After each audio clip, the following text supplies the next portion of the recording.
50 Cent just did the unthinkable. While most of the public's reaction is to continue judging Will Smith from the latest explosive allegations against him, the G-Unit mogul decided to take a public stand that could have folks questioning his motives.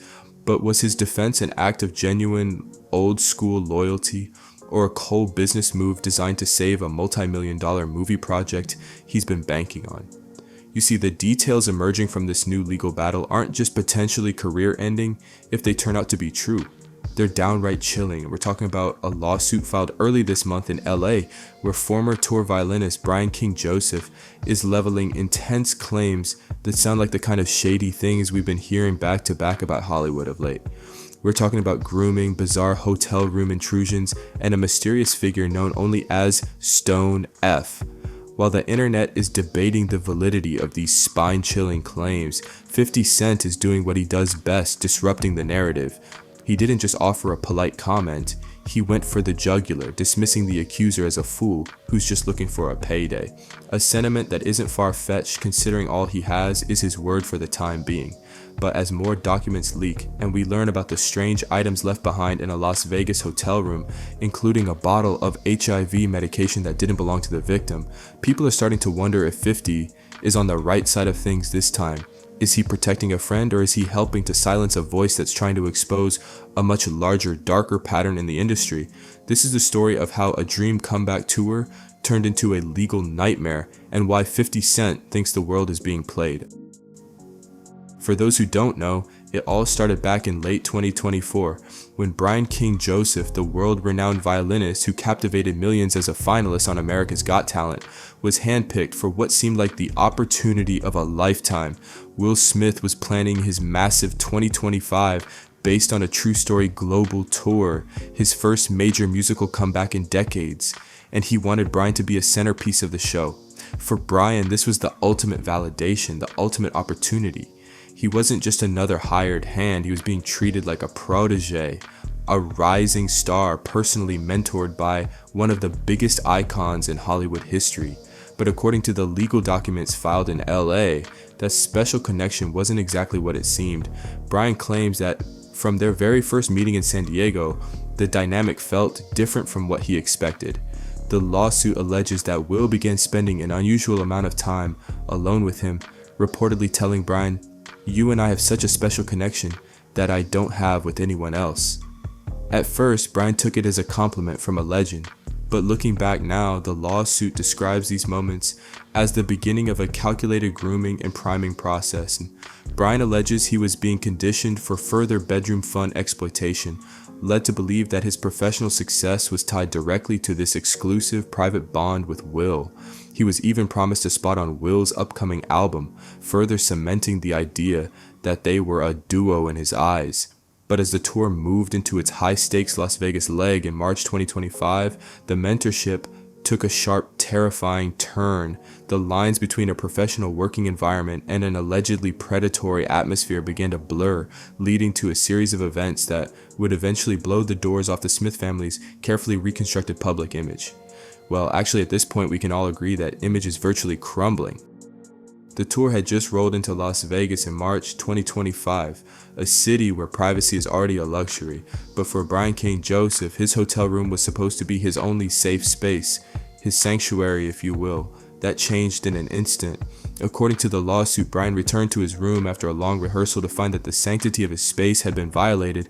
There were no signs of forced entry, which immediately suggested that whoever was inside had a key. What they left behind, however, was far more puzzling at best and downright unsettling than a simple break-in. Scattered around the room were items that felt like a deliberate message. A red backpack sat on the bed, open beer bottles and used wipes were left out in plain sight. But the most confusing and high-stakes discovery was a bottle of HIV medication that didn't belong to Brian, along with hospital discharge paperwork for another individual. It felt less like a robbery and more like a way of saying, I can get to you whenever I want. And then there was the note. Resting right in the middle of this chaos was a handwritten message that would eventually become a centerpiece of the legal battle. It was signed with a hand-drawn heart and a name that nobody on the tour seemed to recognize, Stone F. The note read, "Brian, I'll be back no later than 5:30, just us." For Brian, the implication was clear. Someone was planning to return to engage in a dubious bedroom act against his will. The fear was immediate and overwhelming. But as he scrambled to find out who Stone F was, he realized that the only people with access to his room key were members of Will Smith's inner circle. The dream tour had officially transformed into a waking nightmare, but the response from management would be the real shocker. The lawsuit filed in late December 2025 doesn't just focus on a single night in Vegas, it paints a picture of a calculated psychological game that allegedly began the moment Brian stepped into Will Smith's orbit. Brian claims that Will didn't just see him as a musician, but as a target to be isolated and controlled. According to the court documents, Will would frequently pull Brian aside for private one-on-one conversations, reportedly telling him about that special connection we've mentioned before. To the outside world, this looked like the ultimate mentorship, the Fresh Prince helping a rising star, but Brian describes it as a textbook grooming process. He alleges that Will used his immense power and nice guy persona to make Brian feel both elite and completely dependent on him for his future. The lawsuit claims these interactions were designed to lower Brian's guard, making him feel that a professional relationship was actually a deeply personal and exclusive bond. Brian's legal team argues that this priming was intended to lead to further exploitation of bedroom acts. You know what I mean? By isolating him from the rest of the tour staff and creating an atmosphere of forced intimacy. The lawsuit claims Will was setting the stage for something much darker. Brian claims Will was dangling the carrot of superstardom with his inclusion in his album to ensure his compliance. It's a pattern of predatory behavior that Brian says left him feeling trapped between his dream career and a situation that felt increasingly dangerous. But when he finally decided to break the silence and report these red flags, he quickly learned just how much power the Hollywood machine has to push back. According to the legal documents filed on December 30th, 2025, he did exactly what you're supposed to do when he saw that strange scene in his room. He contacted hotel security, reached out to a non-emergency police line, and immediately notified Will Smith's management team at Treyball Studios. He expected a high-level investigation. He expected his safety to be the priority. Instead, Brian alleges he was met with a wall of cold indifference that quickly turned into what he calls shaming. The lawsuit claims that rather than hunting down who Stonev was, a member of the tour management team actually humiliated him for coming forward. They reportedly accused him of fabricating the story, suggesting that the threat was somehow made up, but the real blow came just 72 hours later. Despite being a key part of the tour's success, Brian was abruptly told the tour was moving in a different direction, firing him there and then. However, if the tour was truly just changing its musical style, why, according to the complaint, did they immediately hire another violinist to take over his exact role? Brian's legal team argues this was a classic case of retaliatory firing, a move designed to remove a problematic witness who had seen too much. The fallout was devastating. Brian claims the termination led to severe emotional distress, financial loss, and even PTSD. As he sat in the silence of his career being put on hold, he had no idea that a certain rap legend was about to break that silence in the loudest way possible. This is the moment where the story takes a turn that absolutely no one saw coming. Usually when accusations surface against a celebrity titan like Will Smith, other celebrities go into damage control mode. They stay silent, they wait for the facts, and they distance themselves. But 50 Cent isn't most celebrities. On January 2nd, 2026, just as the news of Brian's lawsuit started to saturate every timeline, 50 decided to break the silence in the most 50 way possible. He posted a screenshot of the breaking news to his millions of followers with a caption that read, "WTF is going on? I got a movie I want Will for. This fool just mad he got fired." In one sentence, 50 Cent managed to dismiss a massive legal complaint, mock the accuser, and pivot back to his own business interests. It was blunt, it was aggressive, and it was a total rejection of the grooming angle. But while his hardcore fans cheered for his honesty, others began to look at the subtext. You see, 50 isn't just defending a friend here, he can be viewed as protecting an investment.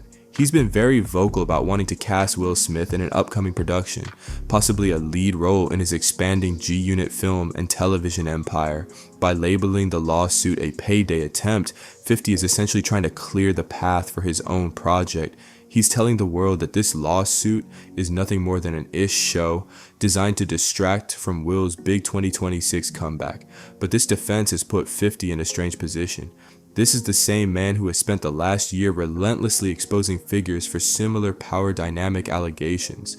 So why the sudden change of heart for Will? Some fans are calling it a double standard, while others believe 50 has insider info that proves the lawsuit is baseless.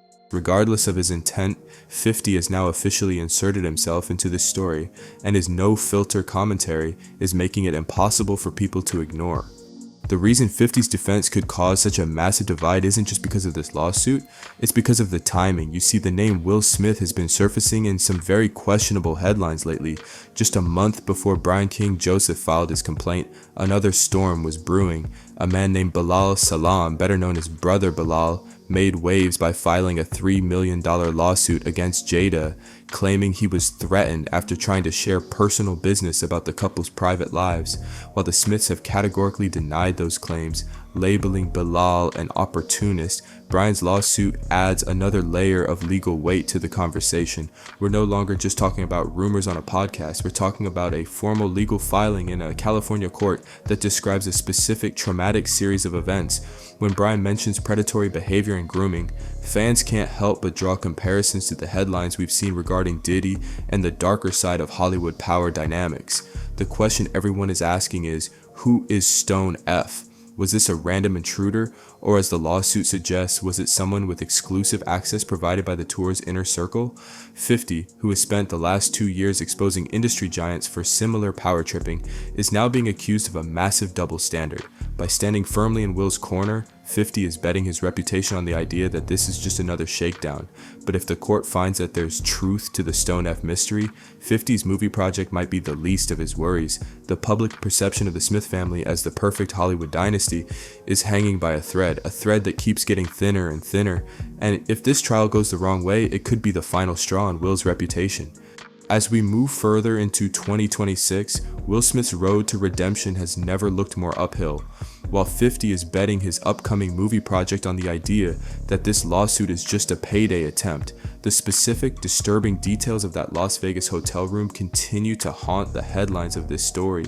If Brian proves these claims in court, it won't just be the end of a comeback tour, it could be the final collapse of Will Smith's Hollywood legacy. But now we want to hear from you guys. Do you think 50 is right to call this a shakedown, or are you standing with Brian King Joseph as he seeks to expose the alleged truth? And if this lawsuit doesn't go Will's way, is his reputation officially ruined beyond repair? Let me know your thoughts in the comments below, and if you want to stay updated on this explosive case, make sure to hit that like button and subscribe so you never miss out. Till the next one.